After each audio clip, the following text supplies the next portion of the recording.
Populated हो तो ही जो है वो यहाँ पे रीडायरेक्शन हो, वरना ना हो। वरना डाटा अगर रिस्पॉन्स ही नहीं आएगा तो मीन्स ये डाटा मेरा खाली है और खाली में ये राउटर मेरा परेशान हो जाएगा। अब देखते क्या होगा। मैंने यहाँ पे इसको रिफ्रेश देखते कोड सही चल रहा है कि नहीं। मैंने यहाँ पे लिखा danial@gmail.com। जैसे ही मैंने अपना फॉर्म सबमिट किया मैं एडमिन के पेज पे आ गया। ठीक है, दोबारा सुने क्या मैंने अपना ईमेल डाला danial@gmail.com। जैसे ही मैंने ये ईमेल लिखा, ये ईमेल मेरा एडमिन का ईमेल है। जैसे ही मैंने अपना फॉर्म सबमिट किया, एपीआई से रिस्पॉन्स आया। एपीआई से रिस्पॉन्स में मुझे मिला कि भैया ये जो पर्टिकुलर यूजर है ये एक एडमिन है और इसको एडमिन के राउट पे ले जाओ। तो मैं /admin पे हूं और एडमिन के राउट पे मैंने ये ही हेडिंग लिखी हुई है एडमिन, इसलिए आपको वहां एडमिन लिखा नजर आ रहा है। अगर ये सेम चीज आप में से कोई स्टूडेंट यूज करता है इसको, जैसे फॉर एग्जांपल मैंने abcd@gmail.com लिखा। क्या लिखा मैंने? abcd@gmail.com। अब ये एक स्टूडेंट है। जैसे ही मैंने यहाँ एंटर प्रेस किया, मींस फॉर्म सबमिट किया, एपीआई से मुझे रिस्पॉन्स आया। क्या रिस्पॉन्स आया? Redirect URL to student, redirect URL to student. तो मैं स्टूडेंट के पेज पे आ गया। ये होता है एक रियल वर्ल्ड एप्लीकेशन में इस तरह का रीडायरेक्शन का काम। सही है। अभी हमने जो भी किया इससे रिलेटेड आपको ये था आपका ऑथराइजेशन। बहुत अच्छी बात है, 2-3 एडमिन हो तो अच्छा। जितने भी एडमिन होंगे ना वो मैं कहां पे कॉन्फ़िगर कर रहा हूं? यहां पे। अब ये आपका होमवर्क है कि भाई अगर मल्टीपल एडमिन हो, अभी तो एक एडमिन के ईमेल है भाई, सिर्फ दानियल भाई थोड़ी, अमीन भाई भी तो है। अब वो आपके ऊपर है। अगर और ये चीज चलिए एक हिंट दे देता हूं मैं, ये चीज आप लोग ऑलरेडी पढ़ चुके हैं। चले ये हिंट दे दी मैंने। यहां पे एक और हिंट, चले पूरा होमवर्क 90% करवाई देता हूं कि इफ स्टेटमेंट में ये कोड लिखेंगे आप कि भाई अगर ईमेल danial@gmail.com हो और अगर एग्जैक्टली और अगर amin@gmail.com हो तो एडमिन पे ले जाओ। चले यहां पे मैं एंड करता हूं, body.email amin@gmail.com। हाँ और सॉरी जबरदस्त और फोर्स कर देगा अगर ईमेल दानियाल भाई का हो या अमीन भाई का। अब आप लोगों में कुछ इख्तिलाफ है कि यहाँ एंड होगा या और होगा? और होगा। तो ये 2 ईमेल जो है वो अगर होंगे तो एडमिन पे जाएंगे आप, वरना स्टूडेंट पे जाएंगे। अब डिस्कस करते हैं। ये थी आपकी ऑथराइजेशन कि भैया अगर ये 2 ईमेल हैं तो एडमिन पे ले जाओ और वरना स्टूडेंट पे ले जाओ। ये थी आपकी ऑथराइजेशन। अगर स्टूडेंट का ईमेल होगा तो वो एडमिन पे जा ही नहीं सकता, और अगर एडमिन का ईमेल है वो तो हर जगह जा सकता है। तो अथॉरिटी थी है आपकी। इट मीन्स इन 2 ईमेल्स के पास या इन 2 यूजर्स के पास पूरा फीचर है कि वो आपकी वेब एप्लीकेशन को हर हद तक यूज कर सकते हैं। स्टेटस को 200 जाएगा, या रीडायरेक्शन का अगर कोई होता है तो हो जाएगा, बल्कि रीडायरेक्शन का भी होता है शायद 302 होता है। वो बात करते हैं, वो मुझसे पर्सनली आके पूछ लीजिएगा। सही है। यहाँ एन से तो यहाँ पे स्टूडेंट में जाएगा। अच्छा जरूरी नहीं है, वैसे तो होता भी यही है, लेकिन सिर्फ रीडायरेक्शन का आपके पास फीचर नहीं होता। भाई सपोज करें आप एक ई कॉमर्स वेबसाइट पर है। कहां पर है? ई कॉमर्स वेबसाइट पे आप हैं। भाई प्रोडक्ट के ऊपर डिस्काउंट को भी अवेल करना है ना, एक फीचर होता है आपका। सही है, क्या कहा मैंने, प्रोडक्ट के ऊपर डिस्काउंट अवेल करना भी फीचर होता है। जैसे सपोज करें आप ई कॉमर्स वेबसाइट पर हैं, आपने एक कूपन कोड एंटर किया, जैसे बहुत सारे यूट्यूबर्स होते हैं ना, कहते हैं भाई हमारा नाम एंटर करो तो इतना डिस्काउंट मिलेगा। किसी भी यूट्यूबर की एग्जांपल बता रहे, इरफान जुनेजो का, सपोज करें आप एक, ये आपका होमवर्क दिया, मैं लिख भी देता हूँ ताकि आप लोग बोल लें।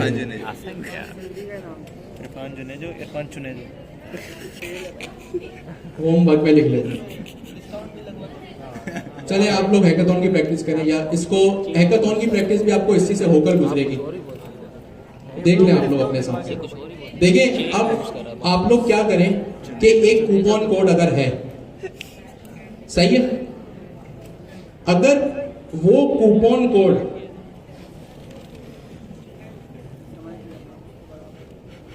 अगर इक्वल है इरफान जुनेजो के, तो आपको क्या प्रोडक्ट की प्राइस पे ना 50% डिस्काउंट मिल रहा है, 50% discount on price.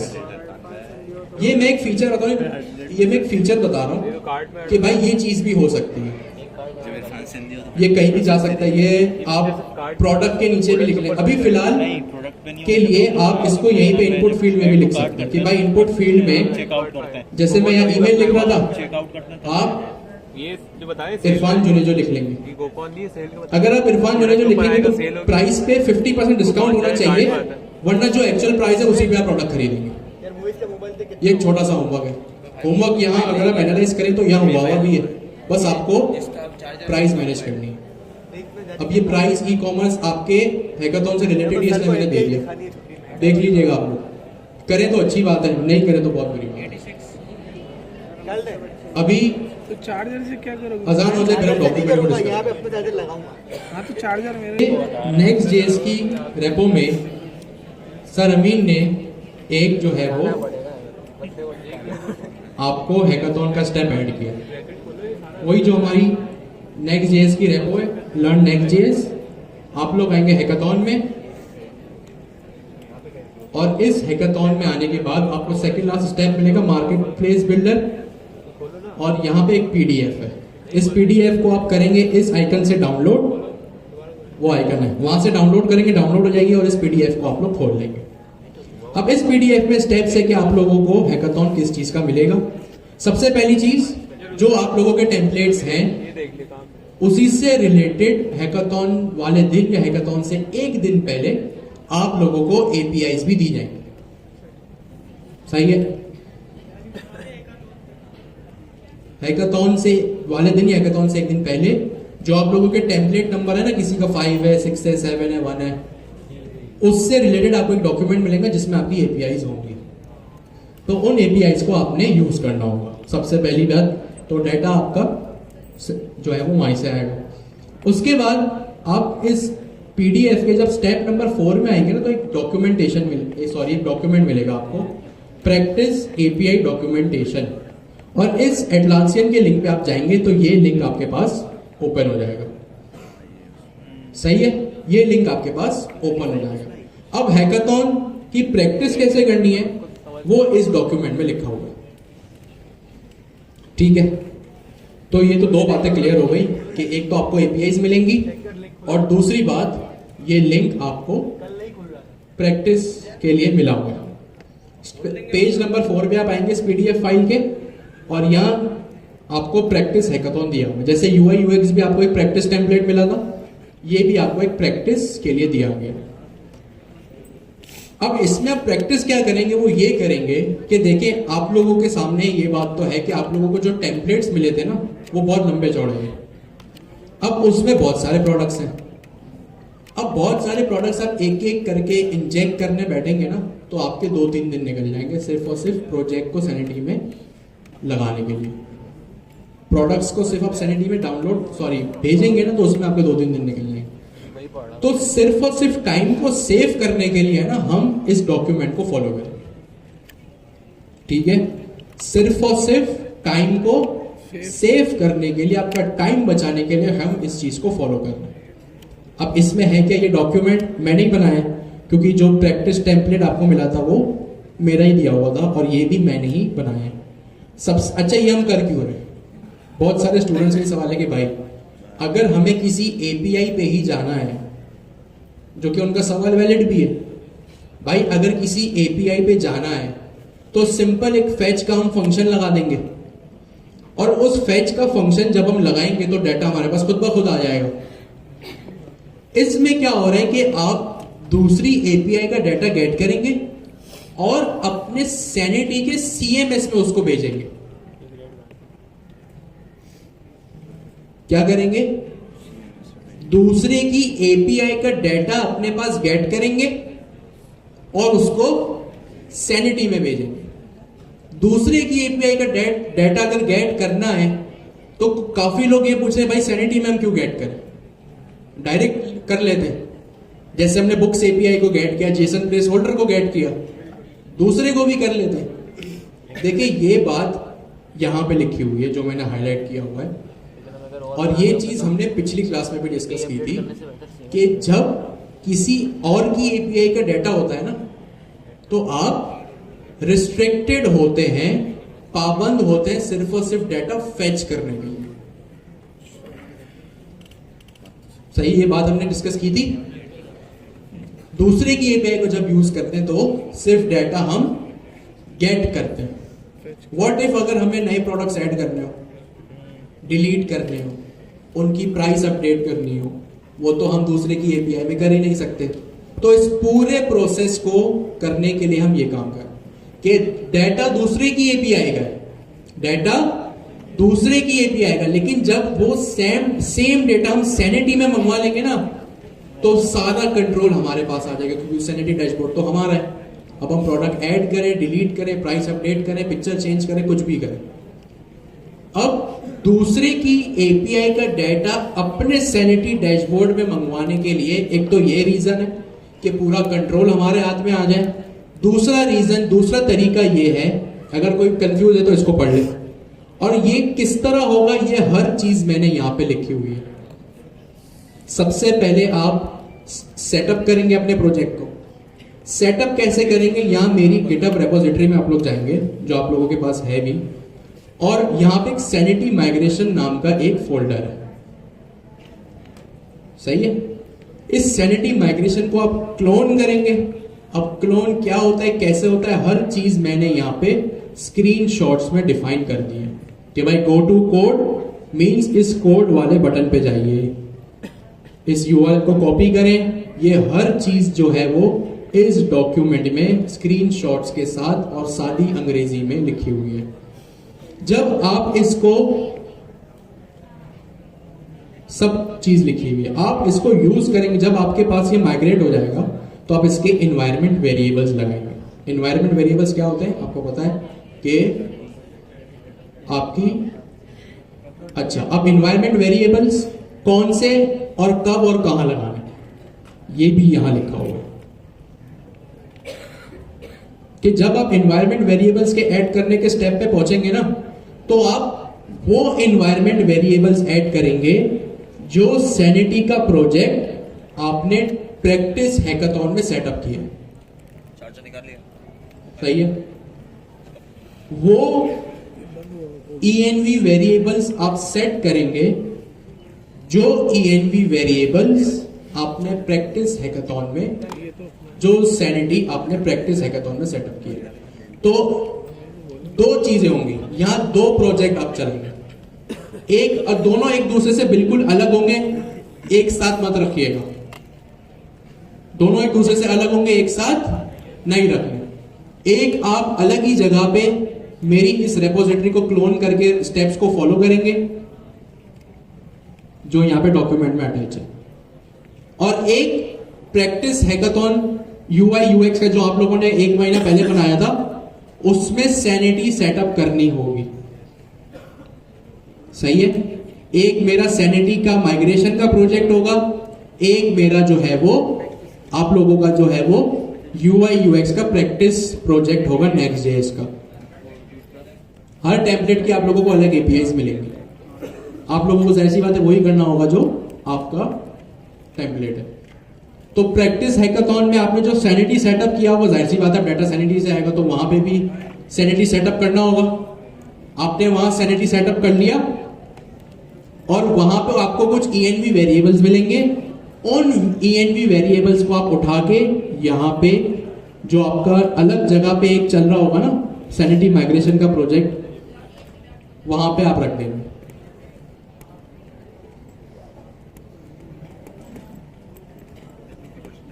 Setup sanity into practice hackathon.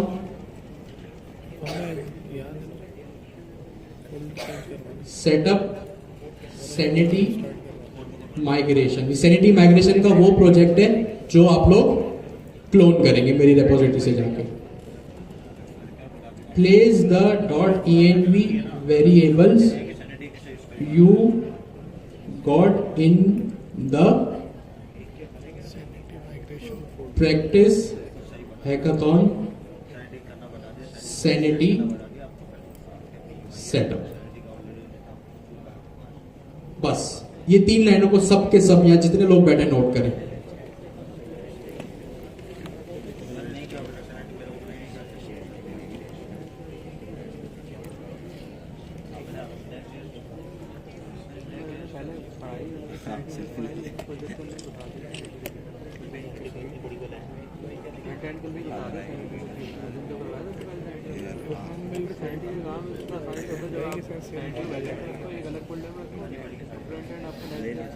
आगे ग्रुप में भेजना एक ही आपके साथ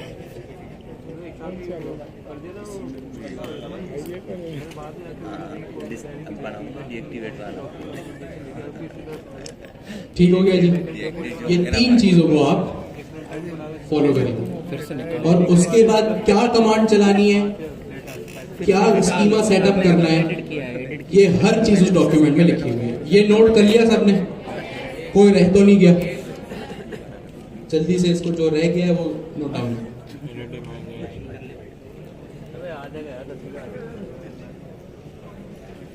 सही हो गया। वापस डॉक्यूमेंट में आए, ENV वेरिएबल सेटअप हो गए। अच्छा, बाय चांस नहीं भी अगर ENV नहीं मिल रहा, आगे पीछे हो गए, तो उसके भी स्क्रीनशॉट मैंने लगा के रख दिए कि भाई सैनिटी डैशबोर्ड पे जाओ, यहाँ से प्रोजेक्ट आईडी उठाओ, API टोकन आपको जनरेट करना पड़ेगा। अब जब आप एक API टोकन जनरेट करेंगे उसके क्या राइट्स होंगे वो भी यहाँ पे लिख दिए, ठीक है। और उस टोकन को जनरेट करने के लिए आपके जो राइट्स होंगे वो एडिटर या डेवलपर के होंगे, ये हर चीज लिखी हुई है। और उसको अपने सैनिटी क्लाइंट में जाके पेस्ट कर देंगे। अगर समझ नहीं आ रहा तो मेरे रेपो में जाइएगा, वहां पे सैनिटी क्लाइंट .ts या JS नाम की एक फाइल दोनों है, वहां पे जाके देख लीजिएगा कि हम क्या कर रहे होंगे इस तरह से। अगर आपको ये प्रोसेस .env .token नहीं करना है, .env की फाइल नहीं बनाइए, मत बनाइए, सारे चीजें यहां लाके पेस्ट कर दीजिए। आप लोगों को कौन सा ये गिटअप पे रखना है, कोई सिक्योरिटी की नहीं होगी, आपको कोई सिक्योरिटी का इशू फेस नहीं होगा। ये सारी फाइल्स आपके पास है, सही है। यहां पे लाके ENV की फाइल नहीं बनानी है, मत बनाइएगा। सिंपली जो आपको डाटा मिले यहाँ पे लाके Ctrl+C Ctrl+V कर दीजिएगा। उसके बाद आपको कमांड चलानी है, ये वही कमांड है जो आप Q1 में बहुत चलाते हैं, सारा डाटा मिल जाएगा। तो स्टेप 1 पूरा हो गया। ये करने के बाद आपको जो है वो सैनिटी में डाटा चला जाएगा। इसके बाद क्या करना है, अपने प्रैक्टिस हैकाथॉन में जाना है। यहाँ लिखा हुआ भी in your practice hackathon project setup sanity setup करो। सैनिटी कहाँ से सेटअप होगा, जो मैंने यहाँ पे हमने स्टेप 9 पढ़ा भी था, और वहां पे जाके ये स्कीमा पेस्ट कर दीजिएगा एक नई फाइल बना के। नहीं, स्कीमा भी होपफुली आपको मिल ही जाएंगे। अगर नहीं भी मिले तो आपका जो स्कीमा होगा वो इसी से मिलता जुलता होगा, ये कॉपी कर लीजिएगा। लेकिन पहले जो डॉक्यूमेंट हैकाथॉन वाले दिन मिले ना, उसको लाजमी देखिएगा। और सबके मेरे ख्याल से स्कीमा सेम ही है। स्कीमा आपने तैयार करी, जैसी बात है स्कीमा तैयार होगा तो चीजें चली जाएंगी।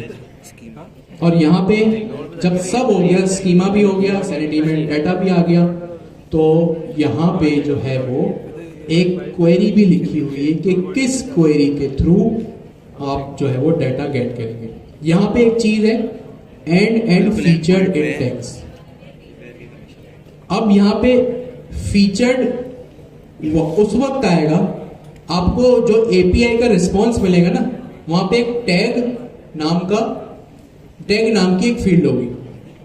अब उस टैग नाम की फील्ड में आप देखेंगे कि क्या लिखा हुआ है, या तो इलेक्ट्रॉनिक्स होगा, ज्वेलरी होगा, मैं प्रैक्टिस हैकाथॉन टेम्पलेट की बात कर रहा हूं, या कुछ भी हो सकता है, कैटेगरी होगी। तो उस कैटेगरी में जो यहाँ लिखा हुआ है ना आवर प्रोडक्ट्स, ये भी स्क्रीनशॉट करके मैंने लगा दिया ताकि आपको मुश्किल हो ही ना, सिर्फ और सिर्फ डेवलपमेंट पे आप लोग फोकस करें। तो आप यहाँ आवर प्रोडक्ट्स की जगह यहाँ आवर फीचर की जगह आवर प्रोडक्ट्स लिखेंगे।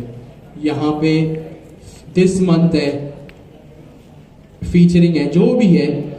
अच्छा, ये चीज भी मैंने लिखी हुई कि डाटा हो सकता है सेम ना हो, इस टेम्पलेट का अलग हो, एपीआई का अलग हो, हर चीज लिखी हुई। आप लोग इस डॉक्यूमेंट को गौर से पढ़ें, यहां मैंने भी बता दिया। सेफर साइड के लिए एक काम और कर सकते हैं कि इन सब चीजों को करने से पहले मेक सैनिटी या paste sanity schema first in your practice hackathon. कि भाई अगर डेटा ना आ रहा हो ना, सपोज करें, तो सबसे पहले अपना sanity step number 4 practice hackathon में स्टेप नंबर 2 पहले कर लीजिए। अब ये तो जाहिर सी बात है, एक कॉमन सेंस की बात है, लेकिन फिर भी चले मैंने बता दी, ठीक है। तो ये चीजें आप लोगों ने जहन में रखनी है। ये सिर्फ और सिर्फ पूरा प्रोसेस इसलिए हो रहा है ताकि दूसरे के एपीआई का डाटा का कंट्रोल आप अपने हाथों में ले सकें। सही है? देखिए, और कुछ लोगों, यहां तक सबको क्लियर है? यस और नो? ये सब इसलिए हो रहा है कि दूसरे की एपीआई का डाटा आप अपने कंट्रोल में लेकर उसको ऐड भी करें, डिलीट भी करें, अपडेट भी करें, गेट भी करें। ये जितनी आसानी हो सकती थी मैंने आप लोगों के लिए कर दी। एक कंसर्न ये भी आ रहा है कि जो 15 या 16 जनवरी को हैकाथॉन है वो वर्किंग डे में आ रहा है, तो कुछ स्टूडेंट्स का ये कहना है कि वो बिजी होते हैं, बिजनेस होता है या जॉब होती है, तो उस दिन हैकाथॉन को थोड़ा सा आगे लेना। देखिए, आप लोगों का ये मैसेज मैं पहले ही सर अमीन तक पहुंचा चुका हूं, और ये चीज अभी अंडर कंसिडरेशन है, फाइनल नहीं है। सही है? अब आपको पता है कि अमीन भाई 15-16 जनवरी को ही शायद हैकाथॉन अनाउंस करते हैं, लेकिन वो हफ्ता 10 दिन देते हैं, तो उसमें सैटरडे संडे तो आ ही जाएगा, तो आप लोग उसमें कर लीजिएगा। हर टेम्पलेट का आपको एपीआई मिलेगी। प्रैक्टिस के लिए ये भी है, ट्रैकिंग, इन्वेंट्री, शिपमेंट जो करना है ना इसमें ही कर लो, ताकि आप लोगों को जो एक्चुअल हैकाथॉन हो उसमें टाइम ना हो। जो एरर आना है, जो कॉन्सेप्ट समझना है, इस प्रैक्टिस हैकाथॉन में आए, और आप लोगों को एक्चुअल हैकाथॉन वाले दिन ज्यादा कोई टेंशन ना हो। और ये मेरा डॉक्यूमेंट था, ये अमीन भाई का भी एक डॉक्यूमेंट है, इसको भी पढ़ लीजिएगा, इसमें सब आसान इंग्लिश में लिखा हुआ है। सबसे पहले मेरे डॉक्यूमेंट को आप लोग फॉलो करेंगे, फिर अमीन भाई, और जो भी करना है, जितना भी हो सकता है ना, इस प्रैक्टिस हैकाथॉन में कर दें, ताकि एक्चुअल हैकाथॉन वाले दिन कोई टेंशन ना हो। मुझसे जितनी आसानी हो सकती थी, जो आपके मैसेजेस में आगे तक पहुंचा सकता था, मैंने कर दिया है।